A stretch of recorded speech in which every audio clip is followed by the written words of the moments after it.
করে দুনিয়াতে পাঠাবেন, তার আগে আল্লাহ তাআলা আসমান সাজাইছেন, জমিন সাজাইছেন, জান্নাত জাহান্নাম সব কিছু সাজাইছেন শুধু নবীর আগমনে। সুবহানাল্লাহ বলেন, আরো জোরে না সুবহানাল্লাহ। নবীর আগমনে আল্লাহ তাআলা আসমান জমিন জান্নাত জাহান্নাম সব কিছু সাজাইছেন। আল্লাহ তাআলা সমস্ত ফেরেশতাদেরকে ছুটি ঘোষণা করেছেন যে আজ তোমাদের কোনো দায়িত্ব নাই, শুধু আমার নবীর জশ্নে জুলুস আদায় করো। বলেন না সুবহানাল্লাহ। কোরআন হাদিস নামাজ কালাম পড়লেই কখনো পরিপূর্ণ ঈমানদার হওয়া যায় না। যদি নামাজ কালাম আপনার কোরআন হাদিস যদি পড়লে যদি পরিপূর্ণ ঈমানদার হয়ে যেত, তাহলে ব্রাহ্মণবাড়িয়ায় যারা নবীর ঈদে মিলাদুন নবী জশ্নে জুলুসকে যারা বাধা দিচ্ছে তারা কোন মুসলমান? প্রশ্ন আসে কি আসে না? কথা বলেন না কেন?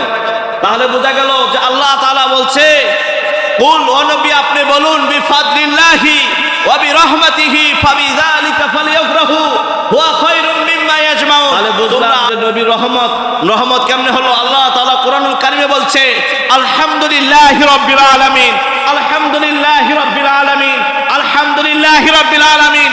কিন্তু নবীর ক্ষেত্রে আল্লাহ তাআলা বলছেন, ওয়ামা আরসালনাকা ইল্লা রাহমাতাল লিল আলামিন। যেখানে যেখানে আমি রব্বুল আলামিনের রব্বিয়ত জারি হয়েছে, সেখানে সেখানে আমার প্রিয় নবী রাহমাতাল লিল আলামিন বানিয়ে দিয়েছে। বলবে সুবহানাল্লাহ। তাহলে বোঝা গেল যে আপনার মা বাবা আপনার রহমত, আপনার হাত পা আপনার রহমত, আপনার চোখ, আপনার মুখ, আপনার শরীরের অঙ্গ প্রত্যঙ্গ, আপনার অক্সিজেন থেকে শুরু করে সব আল্লাহর রহমত। কিন্তু এই রহমতের খাজিনা হলো আপনার আমার দয়াল নবী। বলবে সুবহানাল্লাহ। ওই নবীর রবিউল আওয়াল মাসের দ্বিতীয় জুমার দিন ওনার পবিত্র মসজিদে আসার, বসার, কোরআন এবং হাদিস থেকে আলোচনা শুনে বাকি জিন্দেগিতে আমল করা যে সুযোগ তৌফিক আল্লাহ তাআলা আপনাকে আমাকে দান করলেন, এজন্য আসুন সকলে জবান খুলে শুকরিয়া আদান করি, আলহামদুলিল্লাহ। আর সেই সাথে সাথে লাখো কোটি দরুদ ও সালামের হাদিয়া পেশ করছি ওই নবী যে নুরানি কদম মোবারকে, যে রাসূল আরবি সাল্লাল্লাহু আলাইহি সাল্লামের ওসিলায় আল্লাহ তাআলা পবিত্র হাদিসে কুদসির মধ্যে বলেন, লাউলাকা মা খলাকতুল আফলাক।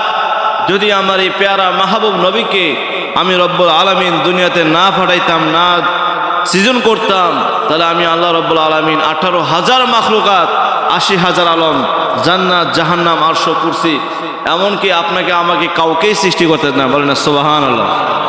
সেই রাসূল আরবি সাল্লাল্লাহু আলাইহি সাল্লামের আগমনের মাসে ওই নবীর প্রতি লাখো কোটি দরুদ ও সালামে হাদিয়া পেশ করি, সকলে পড়ি সাল্লাল্লাহু তাআলা আলাইহি ওয়াসাল্লাম।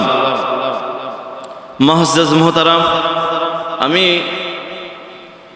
পবিত্র কোরআনুল কারীম থেকে ছোট্ট একখানা আয়াতে কারিমা তেলাওয়াত করেছি। সূরাতুত তাওবার 10 নম্বর পারার 11 নম্বর পৃষ্ঠার 9 নম্বর লাইনের 128 নম্বর আয়াত। এই 128 নম্বর আয়াতে কারিমার মধ্যে আল্লাহ রাব্বুল আলামিন ইরশাদ করে বলেন, বিসমিল্লাহির রহমানির রহিম, লাকাদ জাআকুম রাসূলুম মিন আনফুসিকুম আজিজুন আলাইহি মা আনিতুম হারিসুন আলাইকুম বিল মুমিনিনা রাউফুর রহিম। বলেন আল্লাহু আকবার। প্রিয় নবীজি সাল্লাল্লাহু আলাইহি সাল্লামের আগমনের মাস মাহে রবিউল আউয়াল মাস। এই মাসটাকে বলা হয় পবিত্র ঈদে মিলাদুন নবী সাল্লাল্লাহু আলাইহি সাল্লামের মাস। সকল ঈদের সেরা ঈদ হলো পবিত্র ঈদে মিলাদুন নবী। বলুন না সুবহানাল্লাহ। সকল ঈদের সেরা ঈদ ঈদে মিলাদুন নবী সাল্লাল্লাহু আলাইহি সাল্লামের মাস। এই মাস সম্পর্কে আল্লাহ রাব্বুল আলামিন পবিত্র কোরআনুল কারীমে সূরাতুত তাওবা 11 নম্বর পারার 6 নম্বর পৃষ্ঠার 12 নম্বর লাইনের 128 নম্বর আয়াতে কারিমার মধ্যে আল্লাহ তাআলা ইরশাদ করে বলেন, লাকাদ জাআকুম রাসূলুম মিন আনফুসিকুম আজিজুন আলাইহি মা আনিতুম হারিসুন আলাইকুম বিল মুমিনিনা রাউফুর রহিম। বলেন আল্লাহু আকবার। এই আয়াতে কারিমার মধ্যে আল্লাহ তাআলা বলেন, লাকাদ, অবশ্যই অবশ্যই অবশ্যই, জাআকুম রাসূলুম মিন আনফুসিকুম, তোমাদের মধ্য থেকে তোমাদের নিকট এমন একজন রাসূল আগমন করেছেন। আল্লাহ তাআলা বলেন লাকাদ জাআকুম, অবশ্যই কদ জাকুম রাসূলুম মিন আনফুসিকুম আজিজুন আলাইহি মা আনিতুম হারিসুন আলাইকুম বিল মুমিনিনা রাউফুর রহিম। অবশ্যই তোমাদের মধ্য থেকে তোমাদের কাছে এমন একজন রাসূল আমি প্রেরণ করেছি, আগমন করবে, যিনি তোমাদের কষ্ট সহ্য করতে পারবেন না এবং তোমাদের কল্যাণ অতিমাত্রায় কামনাকারী মুমিনদের ব্যাপারে পূর্ণ দয়ালু ও রহমান। বলেন না সুবহানাল্লাহ। আল্লাহ তাআলা বলছেন যে তোমাদের মধ্য থেকে তোমাদের নিকট এমন একজন রাসূল আগমন করেছেন। কথাগুলো খেয়াল করবেন, শুধু অর্থটা বলছি, তারপর বোঝার চেষ্টা করবেন। আল্লাহ তাআলা বলছেন, শুধু খালি বললেই হতো। আল্লাহ তাআলা বলছেন অবশ্যই তোমাদের মধ্য থেকে তোমাদের নিকট এমন একজন রাসূল আগমন করেছেন, যিনি তোমাদের কষ্ট সহ্য করতে পারেন না। বলেন সুবহানাল্লাহ। আচ্ছা, রাসূল আমাদের কষ্ট সহ্য করতে পারেন না মানে কি বোঝা গেল? রাসূল আমাদেরকে ভালোবাসেন, রাসূল আমাদেরকে মহব্বত করেন, রাসূল আমাদের কথা বেশি বেশি কি করেন? স্মরণ করেন, ভাবেন। যার কারণে আল্লাহ তাআলা বলছে যে তোমাদের রাসূল তোমাদের কষ্ট সহ্য করতে পারেন না এবং তোমাদের কল্যাণ অতি মাত্রায় কামনাকারী। মানে আমাদের জন্য কল্যাণ কামনাকারী কে? আমাদের রাসূল। বলেন সুবহানাল্লাহ।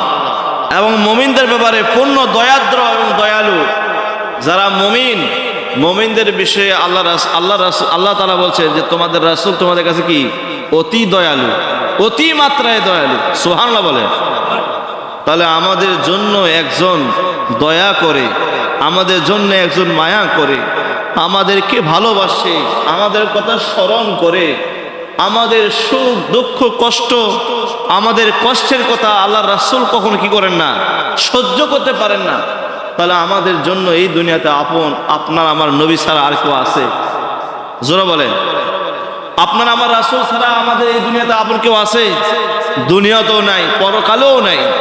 আপনি যে এলাকার জন্য এলাকার এমপি বলেন, মন্ত্রী বলেন, এলাকার ব্যারিস্টার বলেন, প্রধানমন্ত্রী বলেন, যাকেই বলেন না কেন, এলাকার চেয়ারম্যান মেম্বার থেকে শুরু করে যাদের পিছনে আপনি সময় দিচ্ছেন, তারাও পরকালে আপনার সময় দিবে না, কিন্তু পরকালে আপনাকে সময় দিবে। পরকালে আপনাকে নিয়ে দুশ্চিন্তায় থাকবে, আপনাকে নিয়ে পেরেশানিতে থাকবে। আপনার জন্য আল্লাহ তাআলার দরবারে ফরিয়াদ করবে, আল্লাহ আমার এই গুনাহগার উম্মত, আমার এই গুনাহগার উম্মতকে আল্লাহ তাআলা তুমি নাজাত দিয়ে দাও। আল্লাহ আমার এই গুনাহগার উম্মত দুনিয়াতে ভুল করেছে, আল্লাহ আমি তাদের জন্য সুপারিশ করছি, আল্লাহ তুমি তাদেরকে বেহেশত দান করবেন। সুবহানাল্লাহ। আরো বলেন সুবহানাল্লাহ। আমরা কোন রাসূলের উম্মত জানেন? আমরা তো দুনিয়াতে আমরা রাসূলের উম্মত হতে পেরে আমরা কি করতে পারি না? শুকর আদায় করতে পারি না, শুকর গুজার করতে পারি না। এমন একজন রাসূল আল্লাহ তাআলা আপনাকে আমাকে দান করেছেন। আমরা ওই রাসূলের উম্মত, ওই নবীর উম্মত, ওই নবীর উম্মত হতে পেরে আমরা খুশি না বেজার? আরো জোরে, ওই নবীর উম্মত হতে পেরে আমরা খুশি না বেজার? আমরা বলছি খুশি। এই খুশির ব্যাপারে আল্লাহ তাআলা বলছেন, কুল বিফাদলিল্লাহি ওয়া বিরহমাতিহি ফাবিযালিকা ফালইফরাহু হুয়া খায়রুম মিম্মা ইয়াজমাউন। ও দুনিয়ার বাসী, ও আমার বান্দারা শোনো, আল্লাহ তাআলা সূরাতুল ইউনূসের 58 নম্বর আয়াতে কারিমার মধ্যে বলছেন, কুল, ও নবী আপনি বলুন, বিফাদলিল্লাহি, যারা আমি আল্লাহ তাআলার পক্ষ থেকে ফাদল পেয়েছে, ওয়া বিরহমাতিহি, যারা আমি আল্লাহ তাআলার পক্ষ থেকে যারা রহমত পেয়েছে, ফাবিযালিকা ফালইফরাহু, তারা যেন বেশি বেশি করে খুশি উদযাপন করে, আনন্দ উদযাপন করে। বলেন সুবহানাল্লাহ। আরো জোরে বলেন সুবহানাল্লাহ। এটা কি আমার কথা? এটা আল্লাহ তাআলা নিজে কোরআনুল কারীমে বলছে। আল্লাহ তাআলা বলছেন, ও দুনিয়াবাসী, তোমরা আমার রাসূলকে যারা পেয়েছো, বিফাদলিল্লাহি, এটা তাফসীরের ব্যাখ্যার মধ্যে আসছে, বিফাদলিহি ওয়া বিরহমাতিহি, ফাদল দ্বারা আল্লাহ তাআলা বুঝাচ্ছেন পবিত্র কোরআনুল কারীম, ওয়া বিরহমাতিহি, রহমাতিহি দ্বারা আল্লাহ তাআলা বুঝাচ্ছে আপনার আমার রহমাতাল লিল আলামিন নবীকে। বলেন সুবহানাল্লাহ। তাফসীরের কিতাবগুলো খোলেন, তাফসীরের কিতাবগুলো খুললে আপনি দেখতে পারবেন, বুঝতে পারবেন। আল্লাহ তাআলা বলছেন ফাদল দ্বারা হলো কোরআন, ফাদল দ্বারা হলো ইলম, ফাদল দ্বারা হলো ইসলাম, আর ওবি রহমাতিহি, রহমাতিহি দ্বারা আল্লাহ তাআলা বলছেন আপনার আমার দয়াল নবী, নবীজি মুহাম্মদুর রাসূলুল্লাহ সাল্লাল্লাহু আলাইহি ওয়াসাল্লাম। বলেন সুবহানাল্লাহ। দেখেন আল্লাহ তাআলা বলছেন তোমরা দুনিয়াতে ফাদল এবং রহমত পেয়ে তোমরা আমি আল্লাহ তাআলার খুশি উদযাপন করো। আমরা দুনিয়াতে আসলাম একমাত্র আপনার নবীর কারণে দুনিয়াতে আসছি। দুনিয়াতে আসার পরে সর্বপ্রথম রহমত হলো আপনার আমার পিতামাতা, আপনার মা বাবা আপনার কাছে রহমত, আপনার সন্তান আপনার কাছে রহমত, আপনার মা বাবা আপনার রহমত, আপনার সন্তান আপনার রহমত, আপনার হাত আপনার রহমত, আপনার চোখ আপনার রহমত, আপনার নাক আপনার আল্লাহ তাআলার রহমত, মুখ আপনার আল্লাহ তাআলার রহমত, আপনার হাত পা থেকে শুরু করে আপনার সমস্ত শরীরের অঙ্গ প্রত্যঙ্গগুলো আল্লাহ তাআলার রহমত। আল্লাহ তাআলা কখনোই বলে নাই তুমি এই রহমতগুলো পেয়ে আমি আল্লাহ তাআলার শুকরিয়া আদায় করো, কিন্তু আল্লাহ তাআলা বলছেন একটা শুকরিয়া আদায় করো বিরহমাতিহি, এমন একজন রহমত যেই নবীর উপর যদি তোমরা শুকরিয়া আদায় করো, খুশি উদযাপন করো, আমি রাহমাতাল লিল আলামিন, আমি রব্বুল আলামিন তোমাদেরকে বেশি বেশি রহমত দান করবো। বলেন সুবহানাল্লাহ, আরো জোরে না সুবহানাল্লাহ। তাহলে বোঝা গেল ওই নবীর উম্মত হতে পেরেছি যেখানে আল্লাহ তাআলা বলছেন যে অন্যান্য সমস্ত নবী রাসূলরা আদম আলাইহিস সালাম থেকে শুরু করে ঈসা রুহুল্লাহ পর্যন্ত যত নবী রাসূল দুনিয়াতে আসছেন সবাই আল্লাহ তাআলার কাছে দরখাস্ত করেছেন, সবাই আল্লাহ তাআলার কাছে ফরিয়াদ করছেন, আল্লাহ তুমি আমাকে ওই নবীর উম্মত বানাও, আল্লাহ তুমি আমাদেরকে নবী না বানিয়ে দুনিয়াতে তোমার আখেরি জামানার শ্রেষ্ঠ নবীর শ্রেষ্ঠ উম্মত বানাও। সবাই আল্লাহ তাআলার কাছে একে একে ফরিয়াদ করছে, আল্লাহ তাআলা সকলের ফরিয়াদ ক্যান্সেল করে দিয়েছে, কারো ফরিয়াদ আল্লাহ তাআলা কবুল করে নাই, শুধুমাত্র হযরত ঈসা আলাইহিস সালামের ফরিয়াদ আল্লাহ তাআলা কবুল করেছে। মানে সুবহানাল্লাহ। আখেরি জামানায় আপনার আমার নবীর উম্মত হয়ে হযরত ঈসা আলাইহিস সালাম দুনিয়াতে তাশরীফ আনবেন, তবে আল্লাহ তাআলা আপনাকে আমাকে বিনা দরখাস্তে, বিনা ফরিয়াদে, বিনা অ্যাপ্লিকেশনে আল্লাহ তাআলা আপনাকে আমাকে ওই নবীর উম্মত বানিয়েছে। ওই নবীর উম্মত হতে পেরে আমরা খুশি না বেজার? আরো জোরে নামে আমরা ওই নবীর উম্মত হতে পারে খুশি না বেজার? খুশি। তাহলে খুশি হলাম নবীকে পেয়ে, নবীর উম্মত হয়ে। আল্লাহ তাআলা জুমার দিন দিয়েছে, সপ্তাহের সর্বশ্রেষ্ঠ দিন জুমার দিন। জুমার দিনকে বলা হয়েছে ঈদের দিন, আল জুমাতু ইয়াউমুল ঈদ। জুমার দিনকে বলা হয়েছে ঈদের দিন। জুমার দিন পেয়েও আমরা খুশি উদযাপন করি না, আমরা অন্যান্য দিন পেয়ে তো খুশি উদযাপন করি না, যেটাকে পেয়ে আমরা খুশি উদযাপন করতেছি। কেননা আল্লাহ তাআলা নিজে বলছে তোমরা আমার নবীকে পেয়ে, আমার নবীর আগমনে তোমরা খুশি উদযাপন করো। বলেন না সুবহান, আরো জোরে না সুবহানাল্লাহ। আজ বর্তমানে ব্রাহ্মণবাড়িয়ার দিকে দেখান, ব্রাহ্মণবাড়িয়া এমন একটা জেলা যে জেলায় তারাও আপনার আমার নবীর উম্মত দাবি করে, তারাও আবার আপনার আমার নবীর উম্মত দাবি করে, তারা কোরআন হাদিস পড়ে, তারা মাদ্রাসায় পড়াশোনা করে, তারা ফতোয়া দিচ্ছে জশ্নে জুলুস ঈদে মিলাদুন নবী সাল্লাল্লাহু আলাইহি ওয়াসাল্লাম এটা করা যাবে না। বলেন নাউযুবিল্লাহ, আরো জোরে নাউযুবিল্লাহ।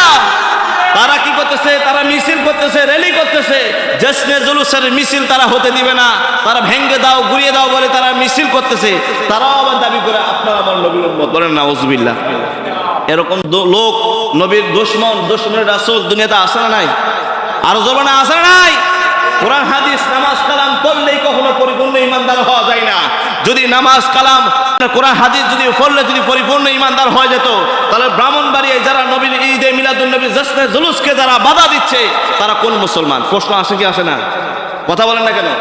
তাহলে বোঝা গেল যে আল্লাহ তাআলা বলছে কুল, ও নবী আপনি বলুন বিফাদলিল্লাহি ওয়া বিরহমাতিহি ফাবিযালিকা ফালইফরাহু হুয়া খায়রুম মিম্মা ইয়াজমাউন। তোমরা আমার নবীকে এবং কোরআনকে পেয়ে তোমরা কি করো? খুশি উদযাপন করো। বলেন না সুবহানাল্লাহ। তাহলে বুঝলাম যে নবীর রহমত কেমনে হলো। আল্লাহ তাআলা কোরআনুল কারীমে বলছে আলহামদুলিল্লাহি রাব্বিল আলামিন, আলহামদুলিল্লাহি রাব্বিল আলামিন, আলহামদুলিল্লাহি রাব্বিল আলামিন।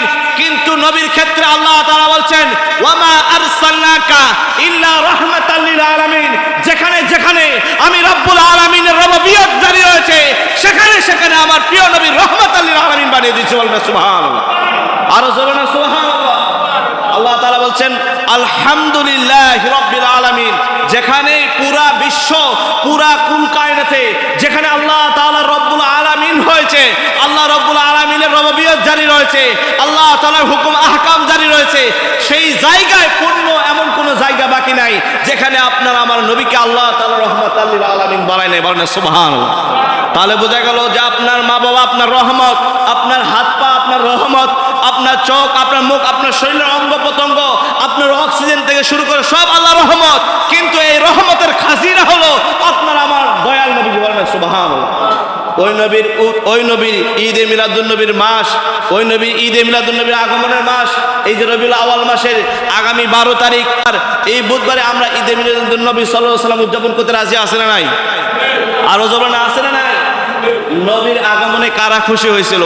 নবীর আগমনে আল্লাহ তাআলা যখন নবীকে আগমন করে দুনিয়াতে পাঠাবেন, তার আগে আল্লাহ তাআলা আসমান সাজাইছেন, জমিন সাজাইছেন, জান্নাত জাহান্নাম সব কিছু সাজাইছেন শুধু নবীর আগমনে। সুবহানাল্লাহ বলেন। আরো জোরে না সুবহানাল্লাহ। নবীর আগমনে আল্লাহ তাআলা আসমান জমিন জান্নাত জাহান্নাম সব কিছু সাজাইছেন। আল্লাহ তাআলা সমস্ত ফেরেশতাদেরকে ছুটি ঘোষণা করেছেন যে আজ তোমাদের কোনো দায়িত্ব নাই, শুধু আমার নবীর জশ্নে জুলুস আদায় করো। বলেন না সুবহানাল্লাহ। আরো জোরে বলেন না। কি আপনাদের মনে হচ্ছে কি আমি মন গড়া কোনো কথা বলছি? একটাও কোনো মন গড়া কথা বলি নাই। যা বলতেছি সব কোরআন এবং হাদিসের রেফারেন্স সহকারে আমার কাছে দলিল আছে। ইনশাআল্লাহ আগামী বুধবার আপনি বাদ এশার নামাজের পরে মসজিদে থাকবেন, আমার কাছ থেকে পূর্ণাঙ্গ প্রত্যেকটা ঈদে মিলাদুন নবীর দলিল ভিত্তিক আলোচনা শুনে যাবেন। রাজি আছেন তো ইনশাআল্লাহ? আরো যাবেন না, শুনবেন তো ইনশাআল্লাহ? আমরা সুন্নিরা কোনোদিন চাপার জোরে কথা বলি না, আমরা কখনো কোনোদিন কোনো সময় কোনো অহংকার নিয়ে কথা বলি না, সম্পূর্ণ কথা বলি নবী রাসূলের মহব্বত নিয়ে, ইমানের সহিত আল্লাহ রাসূলের মহব্বত তাজিমকে সামনে রেখে আল্লাহর দেওয়া কোরআন এবং আল্লাহ রাসূলের হাদিস থেকে কথা বলেন ঠিক কিনা? হুজুর বলেন ঠিক কিনা? তাহলে আমরা কোনো দলিল কোরআন হাদিস থেকেই শুনবো। কেউ যদি বলে ঈদে মিলাদুন নবী নাই, কেউ যদি বলে ঈদে মিলাদুন নবী পালন করা বেদাত, কেউ যদি বলে ঈদে মিলাদুন নবী জশ্নে জুলুস নাই, কেউ যদি বলে ঈদের এটা আবার কোন ঈদ, এবার প্রশ্ন তোলে এটা আবার কোন ঈদ, এই ঈদের নামাজ কয় রাকাত, এই ঈদের রোজা কোথায়? মানে বোঝা গেল ওদের যত রকম ফিতনা ফাসাদ সৃষ্টি করার জন্য, সমাজে বিশৃঙ্খলা সৃষ্টি করার জন্য যত রকম প্রশ্নের দরকার সবগুলো প্রশ্ন তারা তৈরি করে রাখছে। বলেন নাউযুবিল্লাহ। দুনিয়াতে সবাই খুশি, নবীর আগমনে সবাই খুশি, শুধুমাত্র বেজার হয়েছিল ইবলিস শয়তান। ইবলিস শয়তান শুধু আল্লাহ রাসূলের আগমনে বেজার হয়েছিল। এছাড়া দুনিয়ার কুল কায়নাতের এমনকি বনের পশু পাখি বৃক্ষরা রাজি থেকে শুরু করে গাছপালা সবাই খুশি হয়েছিল। সুবহানাল্লাহ। ইনশাআল্লাহ এগুলো আমরা বিস্তারিত ধারাবাহিক আলোচনা শুনবো। আল্লাহ তাআলা আমাদের সবাইকে আগামী যে বুধবার 12 রবিউল আউয়াল শরীফের রাত আপনার বাদ এশার নামাজের পরে পয়াত পশ্চিম পাড়া ঈদে মিলাদুন নবী সাল্লাল্লাহু আলাইহি ওয়াসাল্লাম মাহফিল হবে, আপনাদের সকলের দাওয়াত, আসবেন তো ইনশাআল্লাহ? এখন আসেন দেখেন ঈদে মিলাদুন নবী সাল্লাল্লাহু আলাইহি সাল্লাম আমরা কেন করি? আল্লাহ তাআলা বললেন লাকাদ জাআকুম রাসূলুম মিন আনফুসিকুম আজিজুন আলাইহি মা আনিতুম হারিসুন আলাইকুম বিল মুমিনিনা রাউফুর রহিম। আল্লাহ তাআলা বলছেন অবশ্যই তোমাদের মধ্য হতে তোমাদের নিকট এমন একজন রাসূল প্রেরণ করেছেন যিনি তোমাদের কষ্ট সহ্য করতে পারেন না এবং তোমাদের প্রতি অতি দয়াদ্র এবং দয়ালু। বলেন সুবহানাল্লাহ। ওই নবী সম্পর্কে আমরা যদি বলতে যাই, যখন আল্লাহ রাসূল সাল্লাল্লাহু আলাইহি ওয়াসাল্লাম, দেখেন আমরা কোন নবীর উম্মত, আমরা কেন খুশি উদযাপন করি, কেন ঈদে মিলাদুন নবী পালন করি, এরা কোরআন এবং হাদিস থেকে দলিল আছে। আমি বলতে চাচ্ছিলাম আল্লাহ রাসূলের চাচা নাম হলো আবু লাহাব। আবু লাহাব হলো ইসলামের শত্রু ছিল, কট্টরপন্থী ছিল, সে ইসলাম গ্রহণ করে নাই। তার কাছে যতবার ইসলামের দাওয়াত দিয়েছেন আমার রাসূল, সে কখনোই ইসলামের দাওয়াত গ্রহণ করে নাই। কিন্তু যেদিন আবু লাহাবের কাছে সংবাদ আসলো, অর্থাৎ আজ থেকে 570 খ্রিস্টাব্দ, আজ থেকে 1450 বছর আগে 570 খ্রিস্টাব্দে 12 রবিউল আউয়াল ঈদে মিলাদুন নবী সাল্লাল্লাহু আলাইহি সাল্লাম যেদিন আপনার আমার নবীজি দুনিয়াতে তাশরিফ আনলেন, আপনার আমার নবী যখন দুনিয়াতে তাশরিফ আনলেন, তাশরিফ আনার সঙ্গে সঙ্গে আবু লাহাবের কানের মধ্যে পৌঁছে দিল, হে আবু লাহাব, শুনছো তোমার ভাতিজা মুহাম্মাদের ঘরে, আব্দুল্লাহর ঘরে মুহাম্মদ সাল্লাল্লাহু আলাইহি সাল্লাম আগমন করেছে। বলেন না সুবহানাল্লাহ।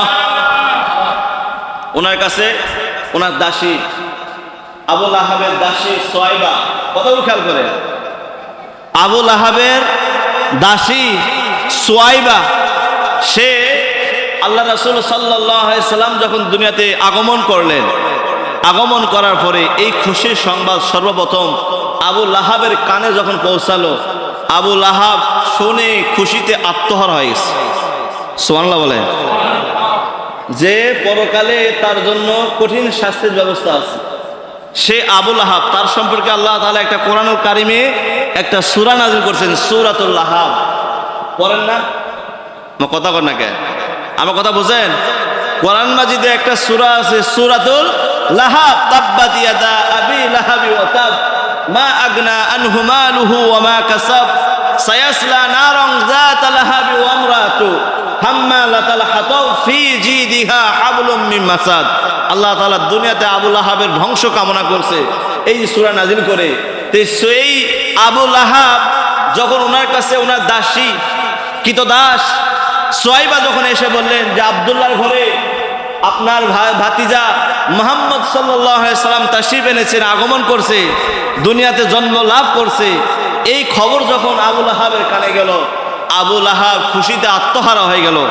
আত্মহারা হয়ে উনি কি করলেন? উনি খুশিতে মাতোয়ারা হয়ে উনি চিন্তা করলেন উনি এই মুহূর্তে এখন কি করবে। ওনার কাছে দেওয়ার মতো তেমন কোনো কিছু ছিল না।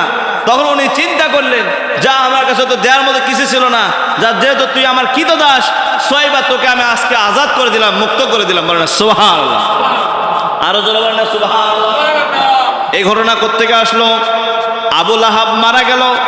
মারা যাওয়ার পরে কিছুদিন পরে তার ভাই হযরত আব্দুল্লাহ ইবনে আব্বাস ওনাদেরকে বা ওনার যারা সাথে সঙ্গী ছিল ওনার কাছে স্বপ্নে দেখানো হলো, হে আবু লাহাব, তুমি তো দুনিয়াতে ইসলাম গ্রহণের জন্য তোমাকে বলা হয়েছিল, তুমি ইসলাম গ্রহণ করো নাই, তুমি আজকে দুনিয়া থেকে বিদায় গ্রহণ করেছো, কিন্তু আজকে কবরের মধ্যে তুমি কি অবস্থায় আছো?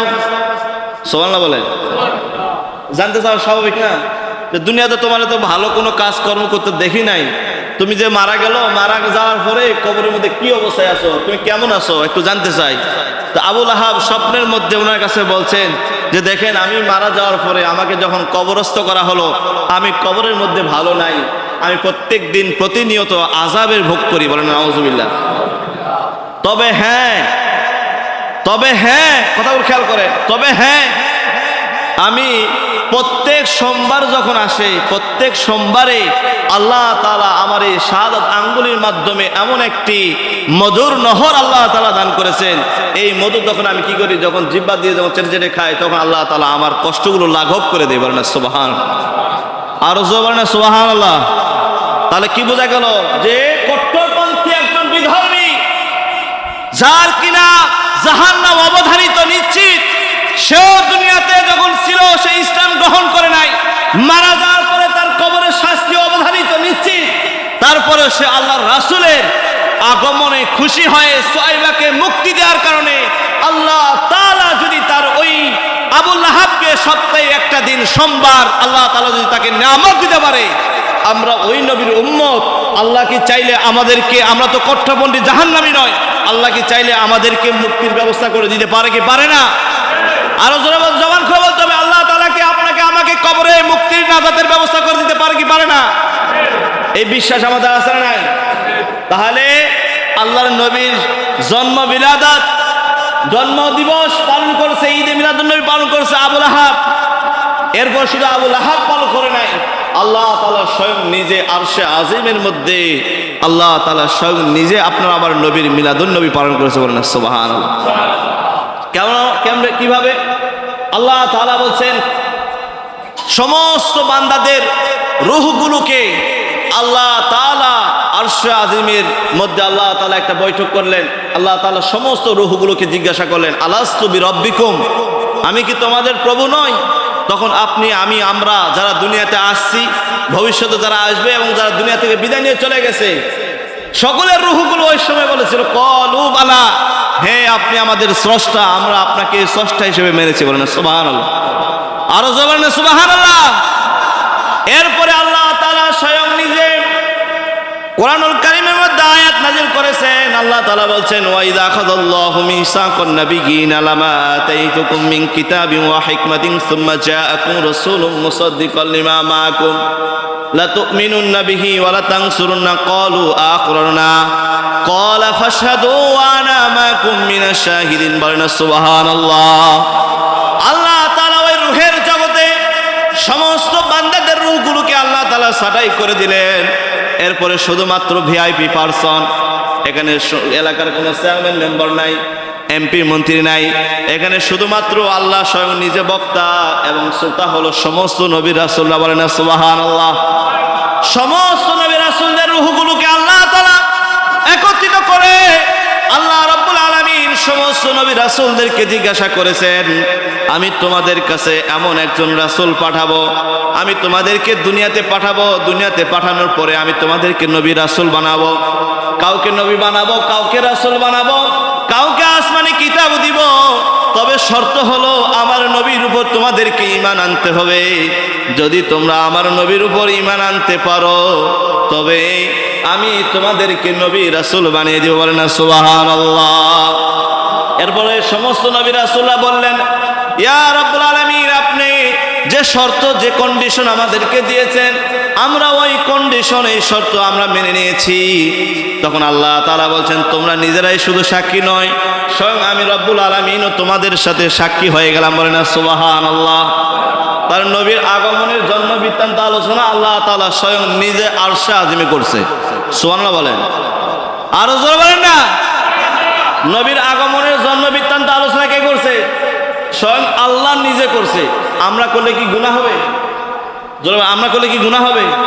এখন আসেন, এই জন্য হযরতে আবু বকর সিদ্দিক, হযরতে ইবনে হাজার হাইতামি রাহমাতুল্লাহ আলাইহি উনি ওনার কিতাবের মধ্যে লিখছেন, আল্লামা হযরতে আবু বকর সিদ্দিক রাদিয়াল্লাহু তাআলা আনহু উনি বর্ণনা করছেন, ক্বালু আবু বকর সিদ্দিক রাদিয়াল্লাহু তাআলা আনহু মান আনফাকা দিরহামান আলা কিরাতান মান মাউলিদিন নবী সাল্লাল্লাহু আলাইহি সাল্লাম কানা রাফিকি ফিল জান্নাহ। বলেন সুবহানাল্লাহ। হযরত আবু বকর সিদ্দিক রাদিয়াল্লাহু তাআলা আনহু বলছেন, কেউ যদি আমার নবীর আগমনে খুশি হয়ে কেউ যদি 1 দিরহাম খরচ করে, 1 দিরহাম ব্যয় করে আমার নবীর আগমনে, সে আমি পরকালে আমি আবু বকর সিদ্দিকের সাথে পরকালে জান্নাতে থাকবো। বলেন সুবহানাল্লাহ। আবু বকর সিদ্দিক কি জান্নাতি না জাহান্নামী? যারা বলেন জান্নাতি না জাহান্নামী? আবু বকর সিদ্দিক আপনার আমার নবীর রওজার দুই পাশে একজন আবু বকর একজনকে ওমর, দুইজনকে নিয়ে আল্লাহ রাসূল শুয়ে আছেন। আল্লাহ রাসূল নিজে বলছেন যে আমি 10 জন সাহাবীকে দুনিয়াতে সুসংবাদ প্রাপ্ত করেছি, অর্থাৎ জান্নাতের অধিকারী ঘোষণা করেছি। সেই 10 জনের মধ্যে একজন হলো আবু বকর সিদ্দিক। বলেন সুবহানাল্লাহ। তাহলে ওই আবু বকর সিদ্দিক যদি বলে যে কেউ যদি আমার নবীর ঈদে মিলাদুন নবীতে 1 দিরহাম খরচ করে, সে আমি আবু বকরের সাথে জান্নাতে থাকবো। বলেন সুবহানাল্লাহ। তাহলে ওই নবীর আগমনে আমরা খুশি হয়ে আপনার আমার নবীর আগমনে ঈদে মিলাদুন নবীতে ব্যয় করতে রাজি আছেন না নাই? খরচ করতে রাজি আছেন তো ইনশাল্লাহ? তাহলে ইনশাল্লাহ আপনাদের কাছে আমি সংক্ষেপে বলতে চাই, আগামী বুধবার ঈদে মিলাদুন নবী সাল্লাল্লাহু আলাইহি ওয়াসাল্লাম মাহফিল উপলক্ষে, আগামী বুধবার ঈদে মিলাদুন নবী সাল্লাল্লাহু আলাইহি ওয়াসাল্লাম মাহফিল উপলক্ষে কে কত টাকা দান করবেন একটা বলে দেন।